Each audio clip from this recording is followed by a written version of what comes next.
Started. Kind of like it, yeah. Okay, we're back. Right. Shiur number 2 feels good to be back. Here we go. Torah Samach Moharan. Again, it's tremendous.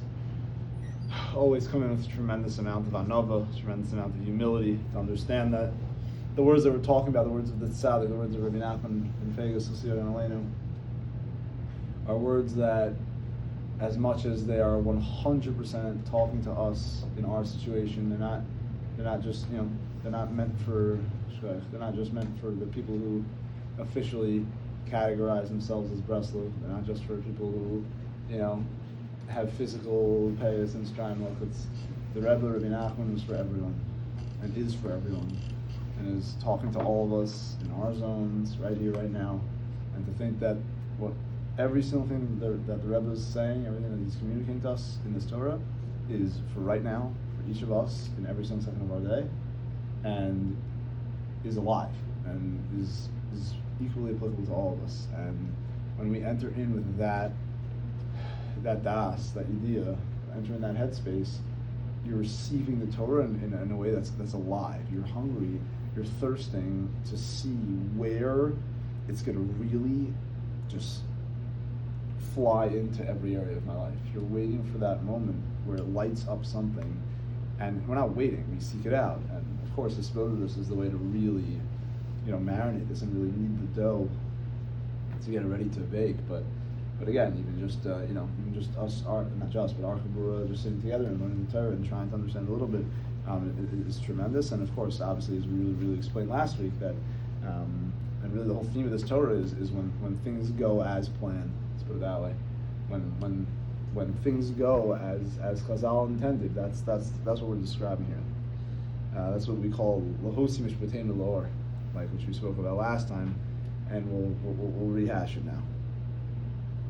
Okay, so last time we really introduced the Torah, and the main introduction spent a lot of time in the Zohar Kadosh, and the Zohar Kadosh from Reb Shimon was a ma'isa, was a very important revelation, important episode in the Zohar, which describes Reb Shimon, Rabbi Abba, and Rabbi Lazar were all together, and they planned on basically revealing what's called the Ijra Rabbah, which is a very important, deep, and esoteric section of the Zohar.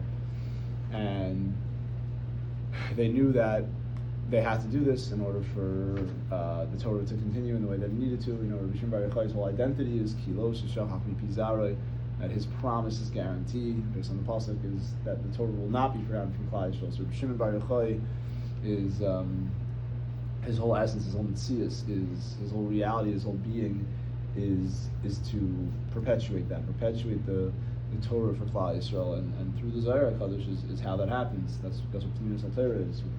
Kedusha Torah needed to be revealed to the world in order for us to find the depth that we need in the Torah to live the Torah, to live with Hashem, and to be connected to that.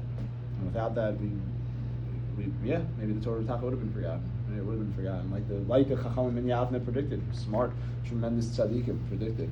But Rabbi Shimon Bar Yochai stood up because he knew that there was more to the equation that's going to be revealed, and not that these Tanoim weren't in touch with that, but Rabbi Shimon Bar Yochai, knowing that he has the ability, or is going to put in the Mesiras Nefesh to be able to reveal that on some level, being in touch with that, he knew that wasn't going to be the case. So what happens here? So Rabbi Shimon see, right, and we described the scene last week in the Zohar Kadosh, that they see that there's basically a big commotion, and some sort of structure is built above them and around them, and they hear a voice, and they start shaking, because obviously it's a tremendous, it's not really an experience that the body can handle, such an intense presence of such holy, angelic type beings coming to kind of come down to hear this revelation. And Reb Shimon says, Chadi Reb Shimon, Amar Shamati Shema Achar Yaresi, Amar Hasim Yeres Hagdin Matla, right? That he refers to the Nevuah that Chavakuk, right? And that Nevuah was that of fear, of the martyrs. And Reb Shimon said, we don't have to fear. We don't have that same fear, because they were neshamas of Gvura, were neshamas of Chesed, of Rachum. Anan b'chafivusa talia milsa, that famous line, are for us, Anan, by us, chafivusa talia milsa. with our love, our friendship, our connectivity, our unity is one, Talia Milson, the thing is dependent. I mean, through love, through chesed, right? Love is chesed, giving, ahava, right? Gevura is holding back. So we're people of chavirus. And the reason Rabbi Shimon was glad is because he saw that this revelation was going to succeed. And the whole thing that he had planned to reveal this issue of Rabbah, which was so important, was actually going to happen. And the reason that the Rebbe brings this, seemingly, to go into the Torah is because the whole Torah is about trying to understand how do we actually experience things in the way we're supposed to experience them. How is my limud Torah? How is my learning Torah exactly what it's supposed to be? How is it dveikus b'Hashem and not a reading exercise? How is my shaking of a lulav exactly what it's supposed to be? How is my relationship with my family exactly what it's supposed to be? How does everything get balanced? It's very tricky. I don't know if it's a coincidence, but the cover has a scale on it, right? The idea of a balance, right? There's a balance, right? The whole thing we're going to read in a second is about, right? Amud and Tza'isa, right? To go in the middle path. Derech HaMamutza, the middle path. The middle path means that I'm not leaning one way or the other. The middle path means that things are going as they're supposed to. My footing is stable. I'm walking one foot in front of the other. I'm good. Right, left. I'm balanced of chesed and gvura. I'm not hopping on one foot. I'm not leaning to one side. I'm walking right down the middle. And what that means is that I'm able to experience entirety of Kedusha entirely in this world. I'm able to have the entire right and the entire left. That's what the middle means. The middle is not neither the right nor the left. The middle, what we call the Derech HaMamutza, is exactly both. It's both that don't exclude the other. It's someone who can be so dedicated to Yiddishkeit and to Torah, as someone who his family feels his presence so much. Someone who is incredibly able to be silly and joke around with his kids and be present in that space, as someone who is in tremendous awe and concentration and focus and simcha in moments of incredible dveikus, of Shabbos, Yom Kippur, Tisha B'Av. Those moments, he's also there, fully present. Because what's common about those things is that it's not that I only know how to turn it on when it's in shul, or I only know how to be goofy at home. I know how to be exactly where Chazal wanted me to be.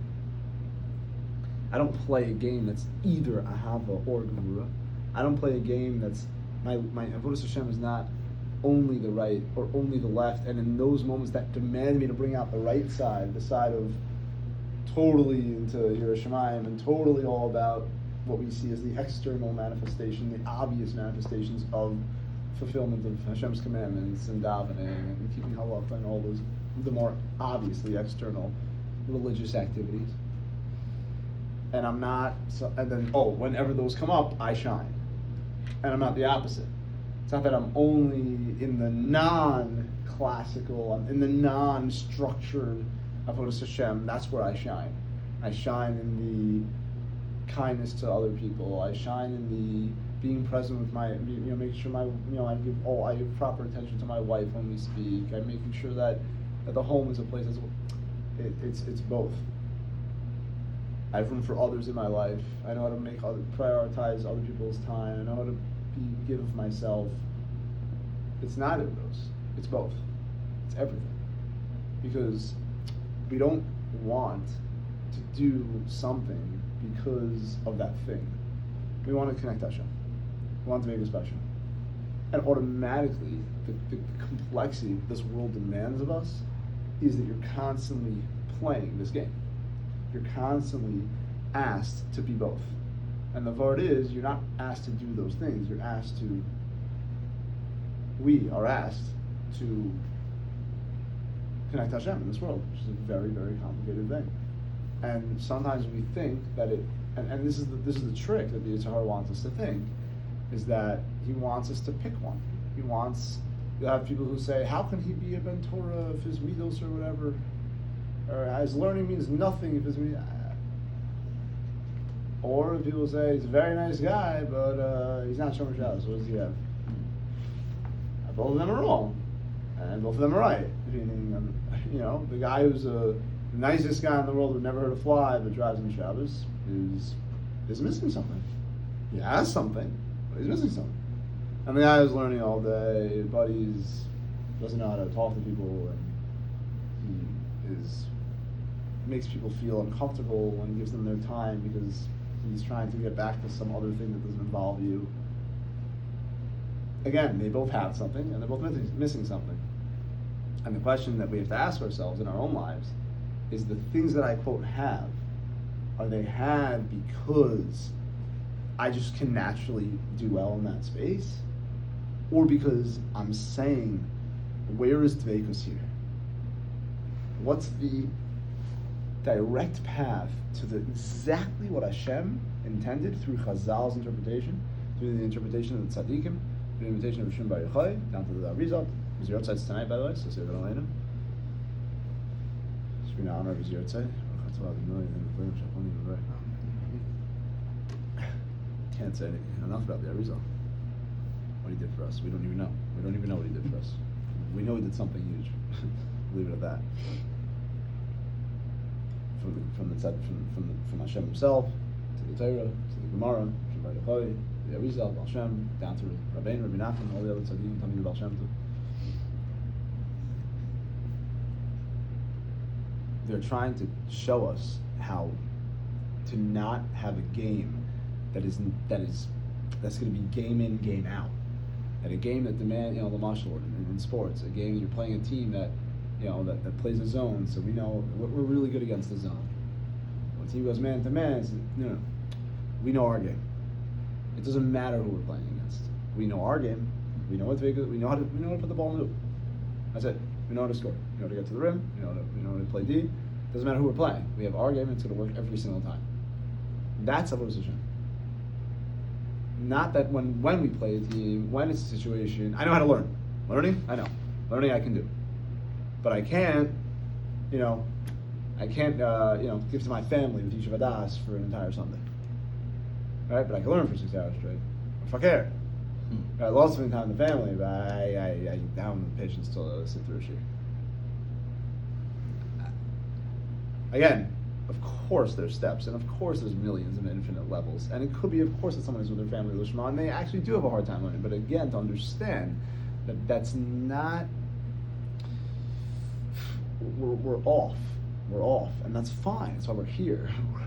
It's being off. To think that us missing something means that we're missing something is silly, and I know that sounds hypocritical. The idea is that they're contradictory. The idea is that the Torah wasn't given to Malachim, the Torah wasn't given to angels. Our job is to say, this is hard. We look to the tzaddikim, Rabbi Nachman in particular, to guide us. We say, Rebbe, guide us. How do we deal with this world? And the Rebbe comes and he tells us, through Amunas Chachamim, through faith in the Chachamim, through faith in the sages. What does that mean? You can bring out mishpatenu la'or. The laws, the halachas that are demanded of us, every single thing that's asked of us every single day, they can be brought to light. Now, what does that imply? Of course, that there's a reality of bringing the mishpatenu l'choshech, right, to darkness. There's also a reality where someone who lacks emunas chachamim can actually be bringing mishpatenu out and bring them to darkness. What I would say what that looks like is someone who may be performing. He might be learning many hours a day. He might be shaking the same lulav as you. He might be also hanging out with his children. He might also be going to work. But that person who on the outside, or even ourselves, right? That we on the outside may be doing the right things, but we are not aligned. We're not connected with Hashem. We're not learning Torah with the thought of Dveikus. We're learning to, even if it's not about that, we're learning for the wrong reasons. We're not focused. We're not locked in on that. We don't believe in our Torah. We don't believe in the power. If we believed in the power of a Marv, and again, this is a lifetime's work. What the Rebbe is coming to tell us is understand that there's so many levels, and Baruch Hashem, we're talking about people who are trying to keep halacha, obviously, and trying to get closer to Hashem, but understand that there's a reality where mishpateinu are not law, where Hashem's commandments can be fulfilled, but not law. Yotzi mishpateinu la'or means that the halachos are going the way that they're supposed to. Kiyum mitzvos, fulfilling Hashem's commandments, is looking the way it was intended. And the way that happens is through Emunus Chachamim, is through believing in the Chachamim, believing in the sages. Let's keep going from there. Ki mishpat hu amuda demtza'isa. What is mishpat? What is halacha? What are laws? What is that thing that we're describing? Amuda demtza'isa. It's the middle pole. It's the middle path. And the bechinas derech hamemutza. This is a bechina of the middle path. It doesn't lean to the right or to the left. Consistency. Every single thing that we're asked of the 248 positive commandments and the 365 negative commandments are all for one thing and one thing only. Tveikus b'Hashem. To cleave to Hashem, which is the same thing as revealing His presence in this world. B'Imal Nitzotzos, whatever version you want to say that it is, to bring tikkun to the world, to bring a fixing, to rectify the world. Whether that's Chet Adam Harishon, whether that's the sin of Adam Harishon, Adam, whether that's Chet Adam Meraglim, the sin of the spies, whether that's Shiur Haluchos, breaking of the Luchos, whatever it is, every single one of those 613, and every single one of the 1,000 situations where we're supposed to do something, even if it's not one of those 613, every single one of those, the goal is to make it special. That's why it's a path that doesn't lean right or left. Maybe I would think, you know what, it is a path that leans right and left. Because in some situations I need the right. In some situations I need the left. The idea is that in situations of right and left, we stay in the middle. Meaning we don't want to be lost in that. That when I'm at a family hangout, I'm at a family get-together, I'm not in left mode. And when I'm in shul, I'm in right mode.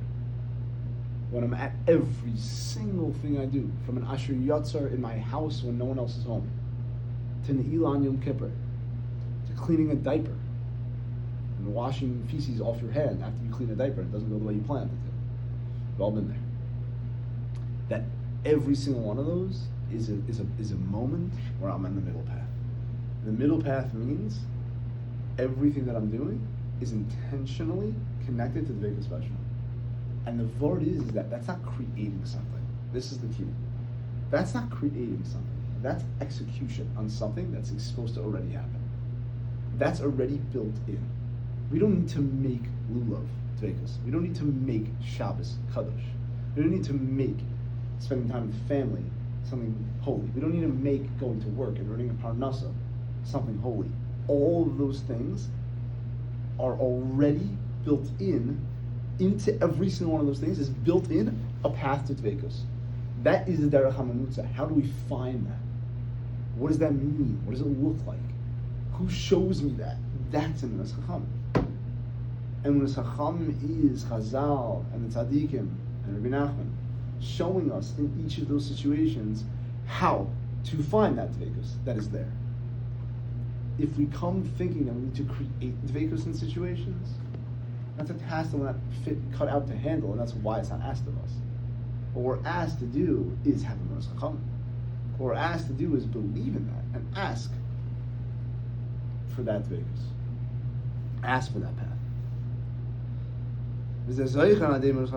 And to stay on that middle path in every situation, to stay on that path of Dveikus B'Hashem, of getting it right, of getting my Limud Torah right, that I learned those Mishnayos for all the right reasons. I learned those Mishnayos with the right headspace. I davened that Mincha, I davened that Mariv with the right headspace. Not because I want to check a box, not because I want to feel good, but because there is the opportunity to connect to Hashem. And the Chachamim told me that this is the way to do it. And I was patient with my kids, and I was honest at work, and I was respectful to family members that may be hard to deal with. I was respectful with people around me that are hard to deal with. and I gave time to my friends. And by the way, even sometimes it's even harder with the things that we're naturally so good at, right?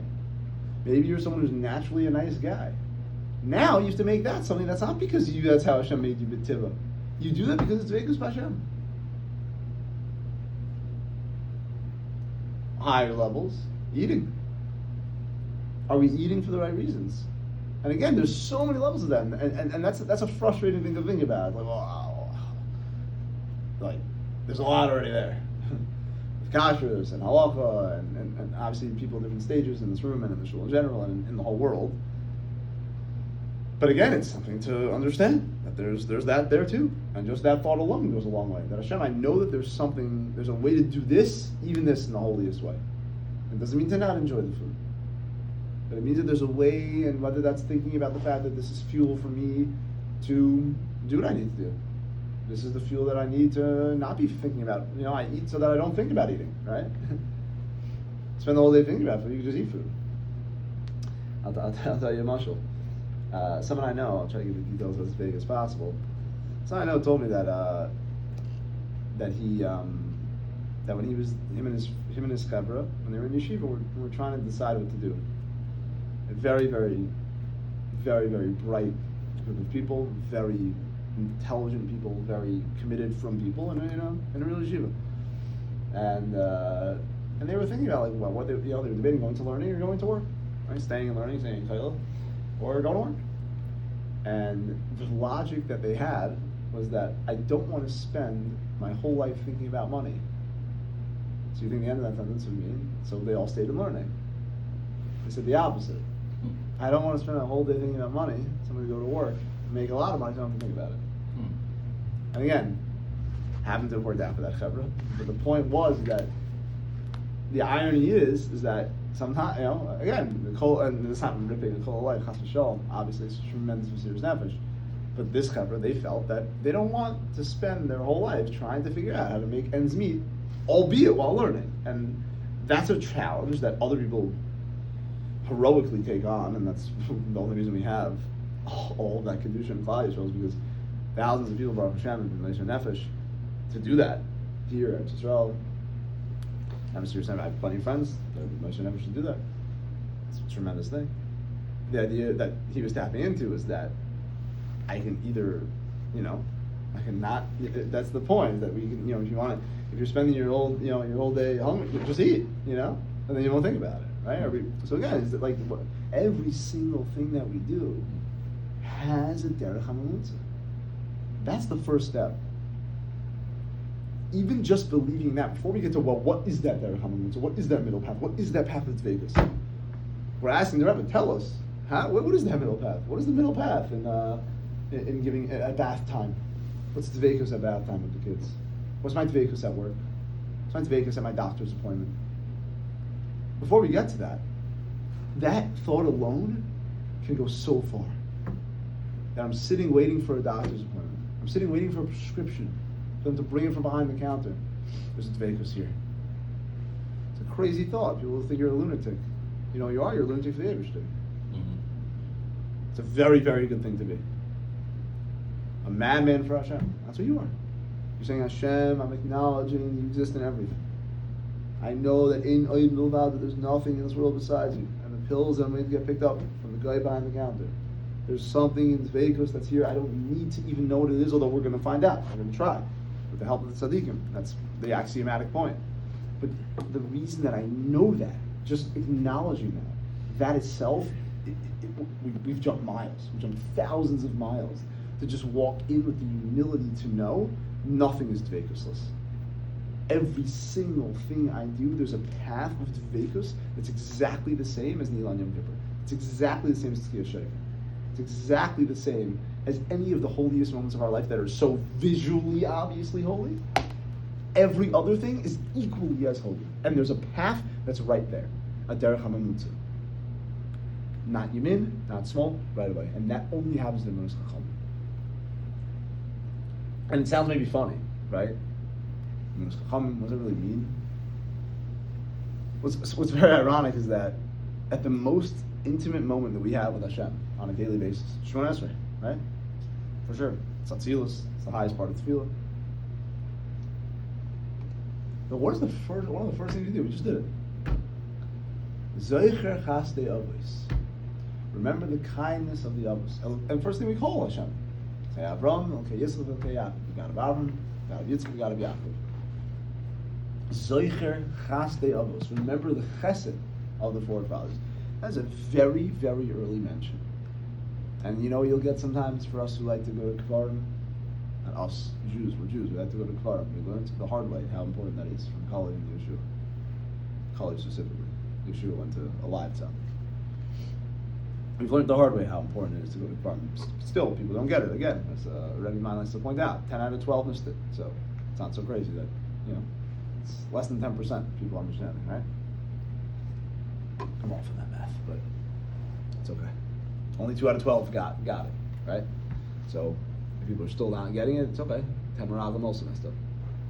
Let's be part of the 2. People will tell you, that's why you don't go for it. Well, you can't daven to Hashem. Say to me, Moshe, why are you going to Uman for Rosh Hashanah? Oh, Hashem's not here? Why in that moment of when we're talking to Hashem, we call in the others? No one ever asked that question, right? No one's ever bothered by that. People will give a hard time. Why you need to go to Kvarim? Thank God these voices have disappeared slowly as we get closer to Mashiach. People are understanding how the world works. But no one's bothered by that. In our first moment of intimacy with Hashem, let's call in the others. Why are we involving them in this situation? What does this mean when it's Chacham? Why is that the way to do it? Why do I need Chacham? Why do I need the Chacham? Hashem told me in the Torah what to do. Why do I need the Chacham for it? I mean, again, the question's laughable. Let's go for it. Let's give a Moshe. Think about, you're making a project, right, in class as a little kid. Yeah? Think back to those times you could remember. And you're sitting there and you have the materials, and everyone has a little box. You have your construction paper, you have your scissors, your box of the little weird sticky sticker things, you have some markers, and we're making a Father's Day card, right? For example. And you have the materials, you know what you're trying to do, you have the materials to do it. How does it get from materials? You have the materials, you have the end goal. What brings it there? What gets it there? When you call with the teacher and you say, I want to make something nice for my dad. How do I do that with the materials I have? And the teacher tells you, maybe do this. You know what? Start with the marker. Make a little thing on top. Then you're going to grab your glue stick. Then you're going to grab a piece of this. And slowly you're doing, and the whole time you're thinking about your father. How does this get there? How does this get there? How does this situation produce what I know it can produce? And by following the instructions of your teacher, you end up there. And now your Father's Day card. Exactly what you want to do. This is exactly how it goes. We have the Pesukim. We have the Mishpat. We have the whole Torah. Beautiful. What would we be without Torah Shabbat Peh? Where would we be without the Zohar Kodesh? Where would we be without Al Shem? Where would we be without Rabbi Nachman? All tzaddikim? Nowhere. We'd be sitting there, knowing what we want, knowing what we have, not knowing how to get there. This is Mishpateinu L'or. How do I take my materials in front of me and make what I'm trying to make? I want it. I don't know where it is here. The first step is knowing that that's what we're doing. Right? Of course, I have to know that I'm here to make a Father's Day card. I have to know that I'm here to have Vegas, whatever opportunity I'm in. This is not just a random thing that I have in front of me. So too this. This thing is somehow going to end up like a Father's Day card. These materials that seem to be like, I don't know how they're going to end up there, but when I ask the tzaddik, when I bring the tzaddik in, when I bring the chachamim in, when I have a munus chachamim, that I believe that the chachamim told me, this brings dveikus.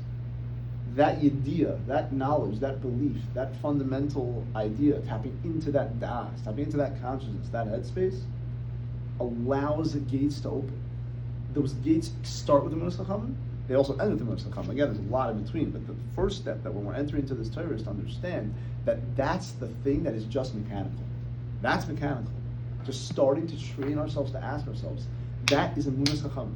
That Chazal, in every single situation that I find myself in, Chazal and Tzaddikim explain to me and show me, and Tzaddik, Rabbi Nachman himself, shows me how in this moment to have Dveikus B'Hashem. And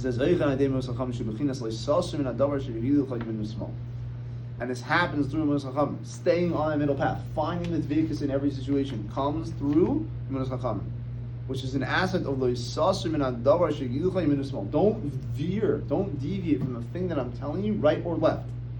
Meaning that even though you're going to be in situations that look like you should go right, and situations that look like you should go left, do not veer. Right? The Maisa of the Baal Tanya, the son. Did we share this by Gimel Thomas? Maybe? I think Gimel Thomas. No, I think it was inside your house. Maybe that Kislev. I think it was Kislev. It was indoors. I think it was Kislev. Right? You shared the Maisa of the Baal Shem and his son. That the Mittler Rebbe was learning, and he was known for a tremendous amount of focus, and he's learning, and the baby's, and the Tzemach Tzedek, his baby was right next to him, and the baby was crying, and the Mittler Rebbe didn't hear it. It was a crazy mila of concentration, right? Crazy thing to be so focused in your learning, you probably don't hear things. And the Baal Tanya, who was upstairs, heard it. And the Baal Tanya, the Alter Rebbe, when he comes down, he says, if your learning produces that you can't hear other people, then something's off. Something to that effect. That's to the right. That's what the Baal Tanya was telling you.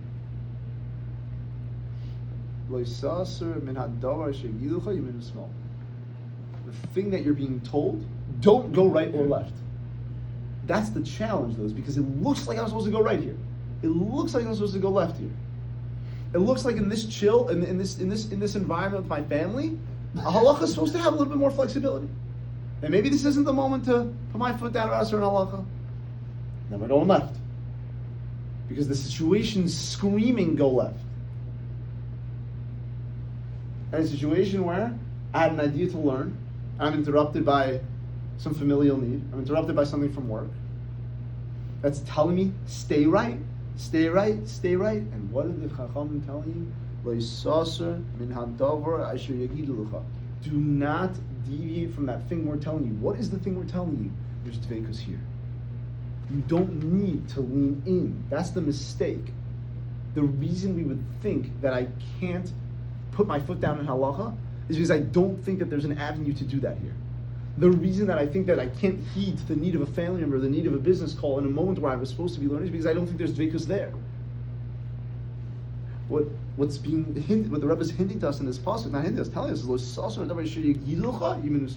what's the thing I tell you? What is the thing that the Rabbanon are telling you that the pasuk says? Don't deviate from the things that I'm telling you, Moshe Rabbeinu says. Don't deviate from the things that I'm telling you. What's the thing I'm telling you? There's Dveikus in everything. That's all the Chacham are trying to communicate to us. We have ways implanted from the Chumash down to Chazal to the Baal Shem, the Arizal, and everyone, Rabbi Nachman himself, is telling us that every single thing, don't go away from that thing right or left. There's a situation where it seems like stay right. Situation that seems like stays left. They're wrong. Whatever situation you're in, there's Dveikus there. You don't need to lean too far one way. You don't need too far to the other way. If you ever think that there's a situation that's not in Dveikus, that you can't find Dveikus in that, you're off. You've left the path.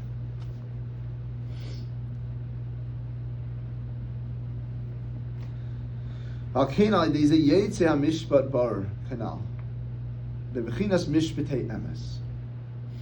through that, therefore, through Emunas Chachamim, through trusting the Chachamim, that when this thing comes up that looks like it's Dveikus, that looks like it doesn't have a path of or, it looks like it's only Choshech, and I would think to stay away from it. If I have Emunas Chachamim, I don't run from it. I don't make that mistake. I don't make that mistake to be too chill about that halacha. Of course, do it respectfully. Of course, know the situation. Of course, know the halacha. Know where you could be making, know you could be machmir in situations where you know what you're talking about. To not be overly chill about something, and to know on the other side to not be overly intense about something. I fall back on the chachamim to say it's going to be okay. I'm going to leave my learning aside because there's Dveikus here. I'm going to put my foot down about halacha in a very tricky, not so enjoyable, not so comfortable shalom bayis situation, because there's dveikus there. Because the only reason we don't is because we don't believe that Hashem's there. We don't believe that's where Hashem is. We think Hashem's over there. We think Hashem's only in my learning, not in this business phone call. If I think Hashem was there, why wouldn't I take the call? If our emunah chachamim is lacking, our belief in chachamim is lacking, then we won't be able to see it. We'll fall off the path. Because we're trusting ourselves, or we're trusting what the world says. This is how Mishpat becomes out clear. Barur, clear. Clear in the sense that I'm not confused. I'm not babel, I'm not confused, I'm not thrown off. I don't not know what to do. I don't not believe in situations of Vegas. Bechinas mishpatei emes, which is an aspect of mishpatei emes, laws of truth. The truth being the most truth is that every law is guiding us to the Dveikus of Hashem. Hainuki kol alimudim sha'adam loimed tzar she'yikabel v'yotzim hem mishpatei emes. So yib bechinas mishpat meukal the hainu she'yikabel v'yilman mikol limudim shaloim mishtei an hagosh yeda ichles naig him atzmein lachirim shemzang lefi daitu chol echad ve'echad v'yibichinasa k'fiyam ha'mishal rabbanon shalom hey l'rav o l'ma'av. There's a lot there. I think maybe we'll just pick up here from next time. But the idea is that when we call on the Avos HaKadoshim, well, that's what we brought up before, when we call on the Avos, when we call on our forefathers in the beginning of Shemona Esrei, is to say, Hashem, let things go the way they're supposed to. There's an intention here. The beauty of, right, there's a famous Chazal that says that the Avos HaKadoshim kept all of the Torah. There's machlokas as to what that means. Does that mean that Hashem revealed to them all 613 mitzvos, even though there wasn't an official giving over of the Torah yet, and therefore they kept them? Or is it that they were so spiritually in tune that they automatically kept the 613 mitzvahs? Because they were people who were so aligned that their natural tendencies were of dveikus. That they were in touch with that internally, like that, like a machine, like a code. They were coded. They were coded that way. They're programmed that way. That was the Avos HaKadoshim. They were so aligned. They were so just Kalim of Hashem. And that's why we need to rely on the Chacham. We're not like the Chachamim, Rabbi Shimon Bar Yochai, Ari HaKadosh, Hashem HaKadosh, Nachman, were people who were clean, totally made themselves Kalim vessels to bring Hashem's light into this world. And when we fall on their backs and we rely on them, we can see through the situations that maybe we ourselves on our own, and now we're not expected to either. They relied on the backs of another tzaddik. Every tzaddik who we rely on, and he relied on another tzaddik, and he relied on another tzaddik, and he relied on another tzaddik, and Moshe Rabbeinu relied on, right? Unless it was Avram Avinu, relied on Hashem himself. This is what we're trying to understand here. Every single thing that happens in our life can actually come out lower.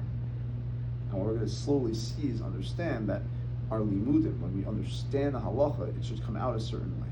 It should come out in a way that makes sense. And that which we're learning, the way to do things, to how to do them, whether it's for us, whether it's for others, everything could be in its proper situation. Everything's going to be through Mitzvah Chacham, to not go one way or the other. Which Hashem will see more, but again, remembering that our job is the first step of this Mitzvah Chacham that we're talking about is not even just the how, it's just the what. Okay? There's dveikus in every single thing, and that only comes, we only know that because of the Chacham. We only know because of the work that Chazal and Tzaddikim and Menachem does for us. Every single moment, there's thousands of, before we go to sleep, there will be dozens of moments from now until we go to sleep, even if you go to sleep right when you get home. There'll be dozens of moments where there's a dveikus in this moment. There's dveikus in cleaning up one extra thing in the house. There's dveikus in saying Kriya Shema Lamita. And I'm not saying it because that's what I've done since I was 11 years old. It's because Hashem wants me to do that. And there's a way to connect Him, and He wants me alone to connect. He wants Gary, He wants Danny, He wants Stas, He wants Moshe, He wants all of us to connect to Him in a way that only we can. That's Yoshi Mishpateinu L'Or. That is Mishpateinu or not.